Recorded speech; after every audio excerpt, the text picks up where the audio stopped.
The champagne glass was still in her hand when she said it. "I'm leaving you, and I'm taking half," she laughed. Not nervous laughter, not regret, triumph. Behind her, through the open terrace doors, I could see his patrol car parked across the street. The city's beloved police chief, the man who shook my hand at charity galas, the man who called me friend. I didn't look at her. I looked at the bubbles rising in her. Glass, small, fragile, dying at the surface. "Half?" I asked quietly. "Yes." She stepped closer. "You built this empire while I stood by you. I deserve it." There it was. Not love, not guilt. Entitlement. Her phone lit up on the marble counter. His name flashed across the screen. She didn't even bother hiding it. "I'm done pretending," she said. "I've been with him for months." Months. The word echoed hollow. She thought she was detonating my world, but the explosion had already happened. And I had been quietly collecting the debris. I had noticed the change long before she spoke. The late yoga classes, the perfume that wasn't hers, the new softness in her voice when she said his name. I didn't confront her. Confrontation is for people who need reassurance. I needed evidence. The first time I suspected him was at a fundraising dinner. He rested his hand on the small of her back a fraction too long. She didn't flinch. They thought I didn't see. I see everything. At home, she began sleeping on the edge of the bed. Her body angled away from mine like I was something contagious. She guarded her phone like a state secret. She laughed at messages in the bathroom with the water running.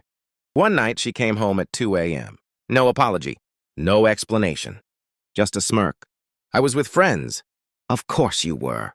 I lay awake beside her that night, staring at the ceiling, mapping out timelines in my head, investments, properties, offshore accounts, the prenup. She signed it 12 years ago in my lawyer's office. She didn't read it carefully. She trusted me then. The clause was clear. Adultery voids all claims. At the time, she had called it romantic pessimism. Now it felt like foresight. Still, I needed certainty, not suspicion. Certainty. I never raised my voice. That's the thing about storms. The most dangerous ones gather silently. I hired a private investigator through a firm 2 cities away. No local connections. No loose ends. Phone records arrived first. Dozens of calls. Midnight. Dawn. In between, encrypted messages followed. Hotel reservations under aliases that weren't clever enough. Surveillance photos, grainy but unmistakable.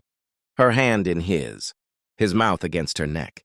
Their bodies entering a boutique hotel we once visited together. I studied each image like a forensic analyst, not because it hurt, because it mattered. I cross-checked dates with our bank statements, cross-referenced locations with his public appearances. Every lie lined up perfectly with a receipt. They were careful, just not careful enough. Externally, I played my role. I cooked dinner. I kissed her forehead. I discussed future vacation plans. Inside, I was cataloging betrayal like an archivist preserving history. One evening, she asked, "You've been quiet. Is something wrong?" I smiled. "Just work." She reached across the table and squeezed my hand. The performance almost impressed me. Almost. When the investigator delivered the final report, he said, "It's solid." No room for doubt. I thanked him. Then I called my attorney. She chose a Sunday evening to deliver her grand finale. "I can't keep living like this," she said dramatically. "I love him." Love, such a convenient word. And I want my share. The house. The accounts. Half. She sat across from me in the living room we built together, already dividing it in her mind. I opened a folder. Slowly, calmly, I slid it across the coffee table. "What's this?" she asked. "Proof," I replied. She frowned, flipping through photographs. Hotel lobbies, parking garages, close-ups of hands intertwined. Her face drained of color. "You had me followed?" "Yes." Her mouth opened, then closed. She scanned faster now. Phone logs, transcripts, a timeline printed in precise clinical detail. "This is insane," she whispered. "No," I said. "This is thorough." She reached the final page. The highlighted section of the prenup, adultery clause, in bold. Her breathing changed. "You can't be serious?" "I am." Her laughter from earlier was gone, replaced with something brittle. "You'd ruin me over a mistake?" "Months." I corrected softly. That's not a mistake. That's a campaign. Silence swallowed the room. For the first time, she looked small. She tried anger next. You think this will protect you? He's the police chief. He can make your life hell. I leaned back. He's also married. Her eyes widened. And his wife now has copies, I added, delivered anonymously. Precision matters. The investigation had not been limited to my marriage. It had expanded.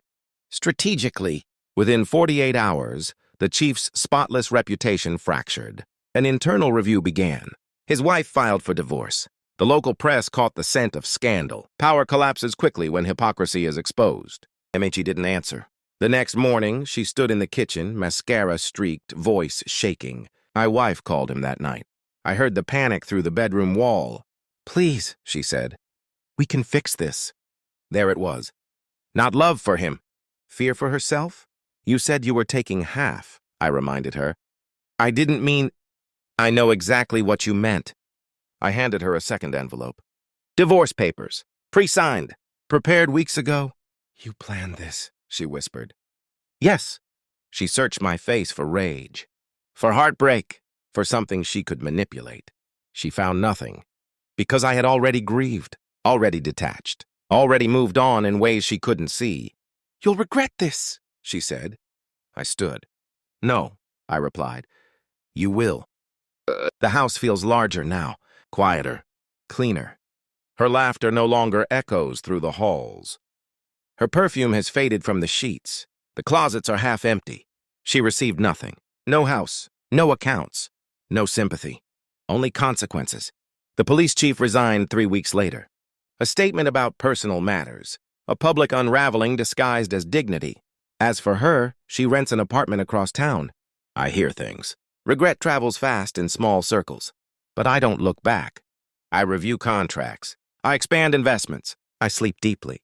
People think betrayal destroys you. It doesn't.